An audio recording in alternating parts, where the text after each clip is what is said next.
Hi friends, welcome back to Rangu channel. So ಇವತ್ತು ನನ್ನ day ಡಿಫ್ರೆಂಟಾಗೇ ಇತ್ತು ಅಂತಲೇ ಹೇಳ್ಬೋದು. ಸೊ ಇವತ್ತು ನನ್ನ ನಾದಿನಿ ಬರ್ತ್ಡೇ ಇರೋದ್ರಿಂದ ಸೆಲೆಬ್ರೇಷನ್ಗೋಸ್ಕರ ನಾನು ನನ್ನ ಫ್ರೆಂಡು ತುಂಬಾ ಪ್ಲ್ಯಾನ್ ಹಾಕ್ಕೊಂಡಿದ್ವಿ. ಸೊ ಅದಕ್ಕೋಸ್ಕರ ಬೆಳಿಗ್ಗೆನೇ ಇದ್ದು ನಂದು ಏನು ರುಟೀನ್ ಇತ್ತು ಅದನ್ನು ಮಾಡಿ ಮುಗಿಸ್ಕೊತಾ ಇದ್ದೀನಿ. Warm water with lemon ತೊಗೊಂಡಾಯಿತು.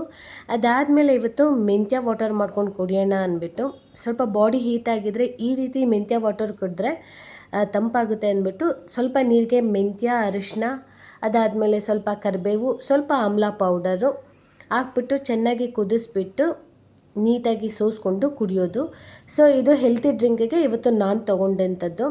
ನೀಟಾಗಿ ಕುದೀತಾ ಇದೆ. ಕುದ್ದಾದಮೇಲೆ ಈ ರೀತಿ ಶೋಧಿಸ್ಕೊಂಡ್ಬಿಟ್ಟು ನಿಮಗೆ ಬೇಕಂದರೆ ಬೆಲ್ಲ ಹಾಕ್ಕೊಬೋದು, ಇಲ್ಲ ಅಂದರೆ ಸ್ಕಿಪ್ ಮಾಡ್ಬೋದು. ನಾನು ಬೆಲ್ಲ ಹಾಕ್ಕೊಳ್ಳಲ್ಲ, ನನಗೆ ಟೇಸ್ಟ್ ಇಷ್ಟ ಆಗಲ್ಲ ಇದಕ್ಕೆ ಸ್ವೀಟು.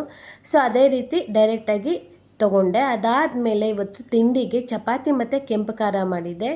ಕೆಂಪು ಖಾರ ಇದು ಚಿಕ್ಕಮಂಗ್ಳೂರು ಸೈಡ್ ಜಾಸ್ತಿ ಮಾಡ್ತಾರೆ ರೊಟ್ಟಿಗೆಲ್ಲ, ಅದಕ್ಕೋಸ್ಕರ ಈ ರೀತಿಯೇ ಮಾಡಿದ್ದೆ. ಕೆಂಪು ಖಾರ ಮಾಡೋಕ್ಕೆ ಸ್ವಲ್ಪ ಎಣ್ಣೆ ಹಾಕ್ಬಿಟ್ಟು ನಾನು ಇಲ್ಲಿ ಬ್ಯಾಡಗಿ ಮೆಣಸಿನ್ಕಾಯಿನ ಸ್ವಲ್ಪ ಹುರ್ಕೊತಾ ಇದ್ದೀನಿ. ನೀಟಾಗಿ ಕೆಂಪಗಾಗೋವರೆಗೂ ಹುರ್ಕೊಬೇಕು. ಅದ್ರ ಜೊತೆಗೆ ಸ್ವಲ್ಪ ಬೆಳ್ಳುಳ್ಳಿ ಹಾಕ್ಕೊತಾ ಇದ್ದೀನಿ, ಒಂದು ಗೆಡ್ಡೆ. ಅದಾದಮೇಲೆ ಸ್ವಲ್ಪ ಜೀರಿಗೆ, ಅಂದರೆ 1 ಟೇಬಲ್ ಸ್ಪೂನ್ ಜೀರಿಗೆ, 1 ಈರುಳ್ಳಿ ಹಾಕ್ಕೊತಾ ಇದ್ದೀನಿ. ಈರುಳ್ಳಿ 1, ಅದಾದಮೇಲೆ ಸ್ವಲ್ಪ ಹುಣಸೆಹಣ್ಣು ತೊಳೆದು ಹಾಕ್ಕೊಂಡು ಈಗ ನೀಟಾಗಿ ಹುರ್ಕೊತಾ ಇದ್ದೀನಿ. ಇದು ಕೆಂಪು ಖಾರ ಮಾಡೋಕ್ಕೆ ತುಂಬಾ ಟೈಮ್ ಏನು ತೊಗೊಳ್ಳಲ್ಲ, ಒಂದು 10ರಿಂದ 15 ನಿಮಿಷ ಅಷ್ಟೇ ತೊಗೊಳ್ಳೋದು. ಬಟ್ ಚಪಾತಿಗಾಗ್ಬೋದು, ರೊಟ್ಟಿಗಾಗ್ಬೋದು ತುಂಬಾ ಟೇಸ್ಟಿಯಾಗಿರುತ್ತೆ. ಅದಕ್ಕೋಸ್ಕರನೇ ಅದನ್ನು ಮಾಡೋಣ ಅಂದ್ಬಿಟ್ಟು ಅದೆಲ್ಲ ಹುರ್ಕೊಂಡಾದಮೇಲೆ ತಣ್ಣಗಾಗಬೇಕದು. ತಣ್ಣಗಾದ್ಮೇಲೆ ಅದನ್ನು ಮಿಕ್ಸಿ ಜಾರ್ಗೆ ಹಾಕ್ಕೊಬೇಕಾಗುತ್ತೆ. ಮಿಕ್ಸಿ ಜಾರ್ಗೆ ಈ ರೀತಿ ನೀಟಾಗಿ ಹಾಕ್ಕೊಂಡಾದಮೇಲೆ ಸ್ವಲ್ಪ ಅದಕ್ಕೆ ಉಪ್ಪು ಹಾಕ್ಕೊಬೇಕು. ನೀವು ಕೊತ್ತಂಬರಿ ಹಾಕ್ತೀನಿ ಅಂದರೆ ಕೊತ್ತಂಬರಿ ಕೂಡ ಹಾಕ್ಬೋದು. ನಾನು ಇಲ್ಲಿ ಸ್ವಲ್ಪ ಬೆಲ್ಲ ಸೇರಿಸ್ಕೊತಾ ಇದ್ದೀನಿ. ಕೆಂಪು ಖಾರಕ್ಕೆ ನೀವು ಬೆಲ್ಲ ಹಾಕ್ಕೊಳ್ಳೇಬೇಕು. ಬೆಲ್ಲ ಹಾಕ್ಕೊಂಡ್ರೆ ತುಂಬ ಟೇಸ್ಟ್ ಇರುತ್ತೆ. ಸ್ವಲ್ಪ ಉಪ್ಪು ಹಾಕ್ಕೊಂಡು ನಾನು ರುಬ್ಕೊಂಡಿದ್ದೀನಿ. ಇಲ್ಲಿ ನೀವು ಕೊತ್ತಂಬರಿ ಬೇಕಂದರೆ ಕೊತ್ತಂಬರಿ ಹಾಕ್ಕೊಬೋದು. ನನಗೆ ಇದಕ್ಕೆ ಕೊತ್ತಂಬರಿ ಅಷ್ಟು ಇಷ್ಟ ಆಗಲ್ಲ, ಅದಕ್ಕೋಸ್ಕರ ಕೊತ್ತಂಬರಿನ ಸ್ಕಿಪ್ ಮಾಡಿದ್ದೀನಿ. ಅದಾದಮೇಲೆ ಸ್ವಲ್ಪ ಎಣ್ಣೆ, ಸಾಸಿವೆ ಹಾಕ್ಬಿಟ್ಟು ಈ ಖಾರ ಏನಿದೆ ಅದನ್ನು ಹಾಕ್ಬಿಟ್ಟು ಹುರಿದು ನೀಟಾಗಿ ಇಟ್ಕೊಬೇಕು. ಒಂದು 5 ನಿಮಿಷ ಅದರಲ್ಲಿ ಬೇಯಿಸಿ ಇಟ್ಕೊಬೇಕು. ಈ ರೀತಿ ಮಾಡೋದ್ರಿಂದ ಆ ಖಾರ 15 ದಿವಸದವರೆಗೂ ನೀವು ಫ್ರಿಜ್ಜಲ್ಲಿ ಇಟ್ಕೊಂಡು ತಿನ್ಬೋದು. ಯಾವುದೇ ರೀತಿ ಏನೂ ಆಗಲ್ಲ. ಕೆಲವರು 1 ತಿಂಗಳವರೆಗೂ ಇಟ್ಕೊತಾರೆ, ಏನೂ ಆಗಲ್ಲ ಆ್ಯಕ್ಚುಲಿ. ಬಟ್ ಅಷ್ಟು ದಿವಸ ಸ್ಟೋರ್ ಮಾಡೋ ಬದಲು ಈ ರೀತಿ ಮಾಡಿಕೊಂಡ್ರೆ ಬೆಟರು ಅಂತ ನಾನು ಹೇಳೋದು. ಸೊ ಅದಾದಮೇಲೆ ನನ್ನ ಫ್ರೆಂಡ್ ಮನೆಗೆ ಹೋಗಿದ್ವಿ. ನನ್ನ ಫ್ರೆಂಡ್ ಮನೆಯಲ್ಲೇ ಪ್ರಿಪ್ರೇಷನ್ ಎಲ್ಲ ಮಾಡೋದು, ನನ್ನ ಬರ್ತ್ಡೇ ಪ್ರಿಪ್ರೇಷನ್ ಅಂತ. ಯಾಕೆ ಅಂದರೆ ನಮ್ಮ ಮನೇಲಾದರೆ ಪಪ್ಪ ಮಮ್ಮಿ ಎಲ್ಲ ಬರ್ತಾಯಿರ್ತಾರೆ. ಸೊ ಏನು ಮಾಡ್ತಾಯಿದ್ದೀವಿ ಬರ್ಡೇಗೆ ಸ್ಪೆಷಲ್ಲು ಅಂದ್ಬಿಟ್ಟು ಗೊತ್ತಾಗ್ಬಿಡುತ್ತೆ ಅಂದ್ಬಿಟ್ಟು ನನ್ನ ಫ್ರೆಂಡ್ ಮನೆಗೆ ಹೋಗಿದ್ವಿ. ನನ್ನ ಫ್ರೆಂಡ್ ಮನೆಯಲ್ಲಿ ಇವತ್ತು ಏನು ನಾವು ಅಂದ್ಕೊಂಡಿದ್ವಿ ಸ್ನ್ಯಾಕ್ಸು ಅದನ್ನು ಮಾಡೋಣ ಅಂದ್ಬಿಟ್ಟು ಅಲ್ಲಿ ಅವ್ರ ನಾದಿನಿ ಮಗು ಇತ್ತು. ಸೊ ಅವ್ರ ತಮ್ಮನ ಮಗುನೆಲ್ಲ ಆಟ ಆಡಿಸ್ಕೊಂಡು ಅವಳು ಬಟಾಣಿ ಬೇಯೋಕ್ಕೆ, ಆಲೂಗೆಡ್ಡೆ ಬೇಯೋಕ್ಕೆ ಎಲ್ಲ ಇಡ್ತಾಯಿದ್ಲು. ಸೊ ನಂದೇನಿದ್ರು ಹೆಚ್ಕೊಡೋದಷ್ಟೇ. ಅವಳು ಇದರಲ್ಲೆಲ್ಲ ಸ್ನ್ಯಾಕ್ಸ್, ಅಂದರೆ ನಾವಿವತ್ತು ಅಡುಗೆ ಏನೂ ಮಾಡಿಲ್ಲ, ಬರೀ ಸ್ನ್ಯಾಕ್ಸು ಅಂದರೆ ಕೇಕ್ ಕಟ್ ಮಾಡಿಸ್ಬಿಟ್ಟು ಜಸ್ಟ್ ಪಾನಿಪುರಿ, ಬೇಲ್ಪುರಿ, ಸೇವ್ ಪುರಿ ಈ ರೀತಿ ಸ್ನ್ಯಾಕ್ಸ್ ಮಾಡೋಣ ಅಂದ್ಬಿಟ್ಟು ಪ್ಲ್ಯಾನ್ ಮಾಡ್ಕೊಂಡ್ವಿ. ಅದನ್ನು ಮಾಡ್ತಾ ಇವನ ಹೆಸರು ಶ್ರೀ, ಲಿಖಿಲೇಶ್ ಅಂತ. ಇವನ ಹತ್ರ ಮಾತಾಡಿಕೊಂಡು ಟೈಮ್ ಪಾಸ್ ಆಗಿದೆ ಗೊತ್ತಿಲ್ಲ. ಎಷ್ಟು ಕ್ಯೂಟಾಗಿ ಆಟ ಆಡ್ತಾಯಿದ್ದ ಅಂದರೆ ನಾವು ಅಡುಗೆ ಮನೆಯಲ್ಲಿ ಕೆಲಸ ಮಾಡುವಾಗಲೂ ಇವನು ಬಂದು ನಮ್ಮ ಹತ್ರ ಆಟ ಆಡ್ಕೊಂಡು ಹೋಗ್ತಾಯಿದ್ದ, ಆ ರೀತಿ ಮಾಡ್ತಾಯಿದ್ದ. ಸೊ ಅದಕ್ಕೆ ಅವನ ಜೊತೆ ಸ್ವಲ್ಪ ಆಟ ಆಡ್ತಾಯಿದ್ದೆ. ಈಗಲೇ ಐಫೈ ಕೊಡೋದು, ಕಣ್ಣು ಹೊಡಿಯೋದು ಅದೆಲ್ಲ ಮಾಡ್ತಾನೆ. ಸೊ ಅದಕ್ಕೋಸ್ಕರ ಇವನ ಜೊತೆ ಆಟ ಆಡ್ತಾಯಿದ್ದೆ. ಇವನ ಜೊತೆ ಆಟ ಆಡಿಕೊಂಡು ಅವಳಿಗೆ ಹೆಲ್ಪ್ ಮಾಡ್ತಾಯಿದ್ದೆ. ನಂದು ಏನಿದ್ರು ಇಲ್ಲಿ ಜಸ್ಟ್ ಕಟ್ಟಿಂಗ್, ಏನು ವೆಜಿಟೇಬಲ್ಸ್, ಈರುಳ್ಳಿ ಆಗಿರ್ಬೋದು, ಟೊಮೊಟೊ ಆಗಿರ್ಬೋದು, ಈ ರೀತಿ ಕಟ್ಟಿಂಗ್ಸ್ ಜಸ್ಟ್ ಸೈಡ್ ನಂದು ಇನ್ನೆಲ್ಲ ಮಾಡ್ಕೊಂಡಿದ್ದವಳೆ. ಆ್ಯಕ್ಚುಲಿ ಇಲ್ಲಿ ಎಕ್ಸ್ಟ್ರಾ ನಾವು ಮಾಡೋಂಥದ್ದು ಅಂದರೆ ರಿಸ್ಕ್ ಕೆಲಸ ಏನಿರಲಿಲ್ಲ. ಸಲಾಸಲಿ ನಾವು ಪಲಾವ್ ಅಂತೆ, ಚಪಾತಿ ಅಂತೆ, ಗ್ರೇವಿ ಅಂತೆ ಈ ರೀತಿ ಮಾಡ್ಕೊತಾ ಇದ್ವಿ. ಅದೇನಾಗ್ತಾಯಿತ್ತು, ಉಳ್ದೋಗ್ಬಿಡ್ತಾಯಿತ್ತು. ಅಂದರೆ ಕೇಕ್ ತಿಂತಾಯಿದ್ರು ಮಕ್ಕಳು. ಕೇಕ್ ತಿಂದಾದ್ಮೇಲೆ ಜಾಸ್ತಿ ಊಟ ಸೇರ್ತಾ ಇರಲಿಲ್ಲ.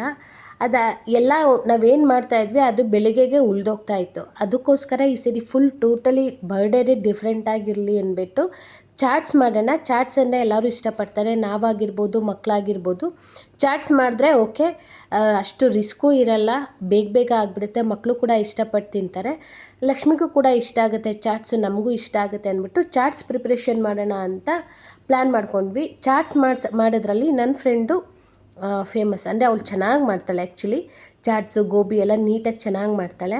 ಅದಕ್ಕೋಸ್ಕರ ಅಲ್ಲೇ ಮಾಡೋಣ, ನಾನು ಇಚ್ಕೊಡ್ತೀನಿ, ನೀನು ಪ್ರಿಪ್ರೇಷನ್ ಮಾಡಮ್ಮ ಅಂದ್ಬಿಟ್ಟು ಅವಳಿಗೆಲ್ಲ ರೆಡಿ ಮಾಡಿಕೊಡ್ತಾಯಿದ್ದೆ. ಆ್ಯಕ್ಚುಲಿ ಅವಳು ಇದನ್ನು ಬಟಾಣಿ ನೆನೆಸಿ ಎಲ್ಲ ರೆಡಿ ಮಾಡಿಕೊಂಡು ಪಾನಿಗೆ, ಆಮೇಲೆ ಪೊಟ್ಯಾಟೊ ಬೇಯಿಸ್ಕೊಳ್ಳೋದು, ಅದಾದಮೇಲೆ ಮಸಾಲ ಮಾಡ್ಕೊಳ್ಳೋದು, ಅದೆಲ್ಲ ಅವಳು ಮಾಡ್ಕೊತಾ ಇದ್ಲು. ಸೊ ಮಸಾಲೆಗೆ ತೋರಿಸೋದ್ನಲ್ಲ ಅದೆಲ್ಲ ರುಬ್ಕೊಂಡು, ಈಗ ಎಣ್ಣೆ ಎಲ್ಲ ಹಾಕ್ಕೊಂಡು ಕಸೂರಿ ಮೇಥಿ ಹಾಕ್ಕೊಂಡು ಈಗ ರುಬ್ಬಿರೋ ಮಸಾಲೆ ಹಾಕ್ಬಿಟ್ಟು ಅದಕ್ಕೆ ಬಟಾಣಿ ಬೇಯಿಸಿರೋ ನೀರನ್ನ ಸೇರಿಸ್ಬಿಟ್ಟು ನಮಗೆ ಎಷ್ಟು ತಿಕ್ನೆಸ್ ಬೇಕೋ ಅಷ್ಟು ತಿಕ್ನೆಸ್ಗೆ ಸ್ವಲ್ಪ ಹೊತ್ತು ಕುದಿಸ್ಬಿಟ್ರೆ ಏನಾಗುತ್ತೆ, ಮಸಾಲ ರೆಡಿ ಆಗುತ್ತೆ. ಅದಕ್ಕೊಂದು ಸ್ವಲ್ಪ ಕಡಲೆ ಹಿಟ್ಟು ಪೌಡರ್ ಹಾಕಬೇಕು ತಿಕ್ನೆಸ್ಗೋಸ್ಕರ ಅಷ್ಟೇ. ಸೊ ಈ ರೀತಿ ಎಲ್ಲ ಮಸಾಲ ರೆಡಿ ಮಾಡಿಕೊಂಡು ಅವಳು ಆಲೂಗೆಡ್ಡೆ ಬೇಯಿಸಿದ್ಲಲ್ಲ, ಆಲೂಗೆಡ್ಡೆ ಎಲ್ಲ ನಾನು ನೀಟಾಗಿ ಬಿಡಿಸ್ಕೊತಾ ಇದ್ದೆ. ಬಿಡಿಸ್ಬಿಟ್ಟು ಅದನ್ನು ಸ್ಮ್ಯಾಶ್ ಮಾಡ್ತಾಯಿದ್ದೆ. ಅದಕ್ಕೆ ಸ್ವಲ್ಪ ಉಪ್ಪು, ಸ್ವಲ್ಪ ಈರುಳ್ಳಿ, ಸ್ವಲ್ಪ ಕೊತ್ತಂಬರಿ ಎಲ್ಲ ಹಾಕಿ ಮಿಕ್ಸ್ ಮಾಡಬೇಕಿತ್ತು. ನಾವೇನು ಪ್ಲ್ಯಾನ್ ಮಾಡ್ಕೊಂಡಿದ್ವಿ, ಪೂರಿ ಒಂದು ಮಮ್ಮಿ ಮನೆಯಲ್ಲಿ ಕರ್ಕೊಬೇಕು, ಅದು ಬಿಟ್ಟು ಇಲ್ಲೆಲ್ಲ ಪ್ರಿಪ್ರೇಷನು ಇಲ್ಲೇ ರೆಡಿ ಮಾಡಿಕೊಂಡು ಬಾಕ್ಸ್ಗೆ ಹಾಕ್ಕೊಂಡು ಹೋಗಬೇಕು ಅಂತ ಅಂದ್ಕೊಂಡಿದ್ವಿ. ಅದೇ ರೀತಿ ಇಲ್ಲಿ ರೆಡಿ ಮಾಡ್ಕೊತಾ ಇದ್ವಿ. ಸೊ ಮಸಾಲ ಇನ್ನೇನು ಆಗ್ತಾ ಬಂತು, ಫೈನಲು ಉಪ್ಪೆಲ್ಲ ಹಾಕ್ತಾ ಇದ್ದಾಳೆ. ಉಪ್ಪೆಲ್ಲ ಹಾಕಿ ಈಗ ಕಡಲೆ ಹಿಟ್ಟು ಕಲಿಸ್ಬಿಟ್ಟು ಅದಕ್ಕೆ ಹಾಕ್ತಾ ಇದ್ದಾಳೆ. ನಾನು ಪೊಟ್ಯಾಟೊ ಎಲ್ಲ ಸ್ಮ್ಯಾಶ್ ಮಾಡ್ತಾಯಿದ್ದೀನಿ. ಸೊ ಈ ರೀತಿ ಕೈಯಲ್ಲೇ ಮಾಡೋದ್ರಿಂದ ಒಂದು ಚೂರು ಗಂಟು ಬರಲ್ಲ. ಸೊ ಸ್ಮ್ಯಾಶರ್ ತೆಗೆದುಕೊಟ್ರು, ಬೇಡ ನಾನು ಕೈಯಲ್ಲೇ ಮಾಡ್ತೀನಿ ಅಂದ್ಬಿಟ್ಟು ನೀಟಾಗಿ ಸ್ಮ್ಯಾಶ್ ಮಾಡ್ತಾಯಿದ್ದೀನಿ. ಸೊ ಇದಕ್ಕೆಲ್ಲ ಸ್ವಲ್ಪ ನೋಡಿ ಕೊತ್ತಂಬರಿ ಈರುಳ್ಳಿ ಎಲ್ಲ ಮಿಕ್ಸ್ ಮಾಡಬೇಕು. ಸೊ ಮಿಕ್ಸ್ ಮಾಡಿ ಕೂಡ ಒಂದು ಸರಿ ನೀಟಾಗಿ ಇದು ಮಾಡಿಬಿಟ್ಟು ನಾವು ಪಾತ್ರೆ ಏನು ಬಾಕ್ಸ್ ತೊಗೊಂಡು ಹೋಗಬೇಕೋ ಆ ಬಾಕ್ಸ್ ಒಳಗಡೆ ನೀಟಾಗಿ ಇಟ್ಕೊತಾ ಇದ್ವಿ. ಈ ರೀತಿ ಪ್ರಿಪ್ರೇಷನ್ನು ನಡೀತಾ ಇತ್ತು. ಸೊ ಫಸ್ಟೇ ಪ್ರಿಪ್ರೇಷನ್ ರೆಡಿ ಇದ್ದಿದ್ದರಿಂದ ನಮಗೇನು ಜಾಸ್ತಿ ಹೊತ್ತು ಟೈಮ್ ಹಿಡಿಲಿಲ್ಲ. ಅಮ್ಮಮ್ಮ ಅಂದರೆ ಒಂದು 2 to 2.5 ಅವರ್ಸಲ್ಲಿ ಎಲ್ಲ ರೆಡಿ ಮಾಡ್ಕೊಂಡ್ವಿ. ಅದಾದಮೇಲೆ ನಾನು ಮನೆಗೆ ಬಂದುಬಿಟ್ವೆ. ಸೊ ಅವಳು ಮಿಕ್ಕಿದ್ದೆಲ್ಲ ಬಾಕ್ಸ್ಗೆಲ್ಲ ರೆಡಿ ಮಾಡಿಕೊಟ್ಲು. ಪಾನಿ ಟೇಸ್ಟ್ ನೋಡು ಅಂತ ಕೊಟ್ಟಿದ್ಲು. ಪಾನಿ ಮಾತ್ರ ಸೂಪರಾಗಿತ್ತು, ಸ್ವೀಟ್ ಜೊತೆ ಅಂತೂ ಮಸ್ತಾಗಿತ್ತು. ಅದೆಲ್ಲ ಟೇಸ್ಟ್ ನೋಡಿ ಕರೆಕ್ಟಾಗಿದೆ ಅಂತ ಹೇಳಿದೆ. ಸೊ ಒಂದು ಕಡೆ ಸ್ವೀಟು ರೆಡಿ ಆಗ್ತಾಯಿತ್ತು, ಒಂದು ಕಡೆ ಮಸಾಲ ರೆಡಿ ಆಗ್ತಾಯಿತ್ತು, ಅದೆಲ್ಲ ರೆಡಿ ಆಗ್ತಾಯಿತ್ತು. ಇಲ್ಲಿ ಸ್ಫೂರ್ತಿಗೆ ನಾನು ಗಿಫ್ಟ್ ರೆಡಿ ಮಾಡೋ ಕೆಲಸ ಕೊಟ್ಟಿದ್ದೆ. ಗಿಫ್ಟ್ ರೆಡಿ ಮಾಡಮ್ಮ ಅಂದ್ಬಿಟ್ಟು, ಗಿಫ್ಟೆಲ್ಲ ಪ್ಯಾಕ್ ಮಾಡು ನೀನು, ಸೊ ನಾವು ಅಡುಗೆ ಮಾಡ್ಕೊತೀವಿ, ನೀವು ಗಿಫ್ಟ್ ಪ್ಯಾಕ್ ಮಾಡು ಅಂತ ನೀಟಾಗಿ ನಾನು ಯಾವ ರೀತಿ ಹೇಳಿದ್ನೋ ಅದಕ್ಕಿಂತ ಚೆನ್ನಾಗಿ ಅವಳದೇ ಒಂದು ಐಡಿಯಾ ಕೆಲವೊಂದು ಮಿಕ್ಸ್ ಮಾಡಿ ನೀಟಾಗಿ ಗಿಫ್ಟ್ ಪ್ಯಾಕ್ ಮಾಡ್ತಾಯಿದ್ಲು. ನನಗೆ ಅದಿಷ್ಟ ಆಯಿತು. ಬಿಕಾಸ್ ನಾವೇನೋ ಒಂದು ಐಡಿಯಾ ಹೇಳಿರ್ತೀವಿ, ಅದಕ್ಕೆ ಇಷ್ಟ ಆಗೋ ಥರ, ಅಂದರೆ ಅದಕ್ಕೆ ಮ್ಯಾಚ್ ಆಗೋ ಥರ ಅವಳು ಒಂದು 2-3 ಐಡಿಯಾ ಕೊಟ್ಟು ಗಿಫ್ಟ್ ಪ್ಯಾಕಿಂಗ್ ತುಂಬಾ ಚೆನ್ನಾಗಿ ಮಾಡಿದ್ಲು. ಯಾವ ಥರ ಗಿಫ್ಟ್ ಕೊಡಬೇಕು ಅಂತ ಅಂದ್ಕೊಂಡಿದ್ವಿ ಅದೇ ಥರ ಗಿಫ್ಟ್ ಕೊಡೋಕ್ಕೆ ಸಾಧ್ಯ ಆಯಿತು. ಅದಾದಮೇಲೆ ಅವರೆಲ್ಲ ಕೇಕೆಲ್ಲ ತೊಗೊಂಡು ಮನೆಗೆ ಬಂದರು. ನಾನು ಮನೆಗೆ ಬಂದು ರೆಡಿ ಆಗ್ತಾಯಿದ್ದೆ, ನಂದು ರೆಡಿ ಆಯಿತು. ಸೊ ಅದೆಲ್ಲ ತೊಗೊಂಡು ಮಮ್ಮಿ ಮನೆಗೆ ಹೋದ್ವಿ. ಕೇಕೆಲ್ಲ ರೆಡಿ ಇದೆಯಾ, ಚಾಟ್ಸ್ಗೆಲ್ಲ ತೊಗೊಂಡಿದ್ದೀವ, ಅದನ್ನೆಲ್ಲ ಒನ್ಸ್ ಚೆಕ್ ಮಾಡಿದ್ವಿ. ಅವ್ರ ಮನೆಯಿಂದ ನಮ್ಮ ಮನೆಗೆ ಬಂದರು, ಗಿಫ್ಟೆಲ್ಲ ರೆಡಿ ಆಗಿತ್ತು. ಸೊ ನಮ್ಮ ಮನೆಗೆ ಬಂದಾದಮೇಲೆ ನಾವೆಲ್ಲ ತೊಗೊಂಡು ಎಲ್ಲ ತೊಗೊಂಡಿದ್ದೀವ ಅಂತ ಚೆಕ್ ಮಾಡಿಕೊಂಡು ಮಮ್ಮಿ ಮನೆಗೆ ಹೊರಟ್ವಿ. ಅಲ್ಲಿ ಹೊರಟಾದ್ಮೇಲೆ ಹೊರಗಡೆನೇ ನಿಂತ್ಕೊಂಡು ಒಂದ್ಸರಿ ಎಲ್ಲ ತೊಗೊಂಡಿದ್ವಾ ಅಂತ ನೋಡಿಕೊಂಡು ಅದಾದಮೇಲೆ ಸರ್ಪ್ರೈಸ್ ಮಾಡೋಣ ಅಂದ್ಬಿಟ್ಟು ಗೇಟೆಲ್ಲ ಓಪನ್ ಮಾಡ್ತಾಯಿದ್ವಿ. ಅಷ್ಟರಲ್ಲಿ ಲಕ್ಷ್ಮಿನೇ ಬಂದು ಗೇಟ್ನ ಓಪನ್ ಮಾಡಿದ್ಲು. ಅಂದರೆ ಅವಳದೇ ಅಲ್ವಾ ಇವತ್ತು ಬರ್ತಡೆ, ಚೆನ್ನಾಗಿ ರೆಡಿ ಆಗಿದ್ಲು. ಅದು ನನ್ನ ತಮ್ಮ ಕೊಡಿಸಿರೋ ಡ್ರೆಸ್, ಅದು 2 ಜೊತೆ ಡ್ರೆಸ್ ಕೊಟ್ಟಿದ್ದ, ಅದರಲ್ಲಿ ಗ್ರೀನು ಪಿಂಕ್ ಹಾಕ್ಕೊಂಡಿದ್ಲು. ಅವಳೇ ಬಂದು ನಮ್ಮನ್ನು ವೆಲ್ಕಮ್ ಮಾಡಿದ್ಲು, ನಾವು ವಿಶ್ ಮಾಡಿದ್ವಿ. ಅದೆಲ್ಲ ಆದಮೇಲೆ ಮನೆಗೆ ಹೋಗ್ಬಿಟ್ಟು ಅಲ್ಲಿ ನಾವು ಕೇಕೆಲ್ಲ ತೆಗೆದಿಟ್ಟು ರೆಡಿ ಮಾಡ್ತಾಯಿದ್ವಿ. ಕೇಕ್ ಮೇಲೆ ಸ್ಕೋಪ್ ರಾಣಿ ಅಂತ ಬರ್ಸಿದ್ವಿ, ಯಾಕಂದರೆ ನಮ್ಮ ಪಪ್ಪ ಅವಳನ್ನ ಹಾಗೆ ಕರೆಯೋದು, ಯಾವಾಗಲೂ ಸ್ಕೋಪ್ ರಾಣಿ ಅಂತ ಕರೀತಾ ಇರುತ್ತೆ. ಸೊ ಡಿಫ್ರೆಂಟಾಗಿರಲಿ, ಈ ಸರಿ ಬರ್ತಡೇನೇ ಡಿಫ್ರೆಂಟಾಗಿರಲಿ ಅಂದ್ಬಿಟ್ಟು ಲಕ್ಷ್ಮಿ ಅಂತ ಹೆಸ್ರಾಕೋದು ಬೇಡ ಅಂದ್ಬಿಟ್ಟು ಸ್ಕೋಪ್ ರಾಣಿ ಅಂತಲೇ ಹೆಸ್ರಾಕ್ಸಿದ್ವಿ. ಆ್ಯಕ್ಚುಲಿ ಈ ಹೆಸ್ರನ್ನ ಕೇಳಿ ಕೇಕ್ ಶಾಪವರು ನಗ್ತಾಯಿದ್ರು, ಇದನ್ನೇ ಹಾಕ್ಬೇಕಾ ಮ್ಯಾಮ್ ಅಂತ. ಹೌದು ಸರ್, ಇದನ್ನೇ ಹಾಕಿ ಅಂದ್ಬಿಟ್ಟು ನಾವು ಹೇಳಿ ಬಂದ್ವಿ. ಅದಾದಮೇಲೆ ಸಿಂಪಲಾಗಿ ಡೆಕೋರೇಷನ್ ಮಾಡೋಣ ಅಂದರೆ ಪಪ್ಪಂಗೂ ಟೈಮ್ ಆಗಿಬಿಟ್ಟಿತ್ತು ಸಿಕ್ಕಾಪಟ್ಟೆ, ಊಟಕ್ಕೆಲ್ಲ ವೆಯ್ಟ್ ಮಾಡ್ತಾ ಇರ್ತಾರೆ ಅಂದ್ಬಿಟ್ಟು ಸಿಂಪಲಾಗಿ ಡೆಕೋರೇಷನ್ ಮಾಡೋಣ ಅಂದ್ಬಿಟ್ಟು ಈ ರೀತಿ ದೀಪ ಇಟ್ಟು ಅರ್ಶಿನ ಕುಂಕುಮ ಹೂ ಎಲ್ಲ ಇಟ್ಟು ಕೇಕ್ ಕಟ್ ಮಾಡಿಸೋಣ ಅನ್ನೋದು ನಮ್ಮದು ಪ್ಲ್ಯಾನ್ ಆಗಿತ್ತು.